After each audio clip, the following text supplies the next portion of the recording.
చలో ఇక మహాపత్రిక వచ్చింది. మహాపత్రికలో ఏముందయ్యా? తొలిదుంబరము ధైర్యమే నా ఆయుధం,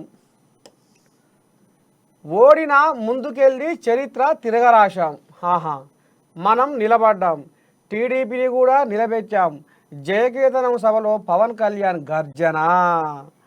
భయం లేదు, భయం లేదు, ధైర్యమే నా ఆయుధము, ఓడినా ముందుకే అడుగేశాము, ఈరోజు చరిత్ర తిరగరాశాము, మనం నిలబడ్డాము, 4 దశాబ్దాల టీడీపీని నిలబెట్టాము, ఎన్డీఏ కూటమి ప్రభుత్వాన్ని నిలబెట్టాము అని జనసేన అధినేత పవన్ కళ్యాణ్ ఇక పిఠాపురంలో చిత్రాడల ఇక మరి పార్టీ పండుగ చేసుకుర్రాట.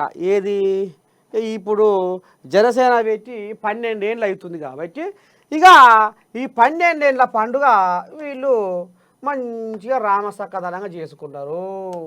ముందుగా మనకు పవన్ కళ్యాణ్ అంటే గుర్తుకొచ్చేది ఏంది?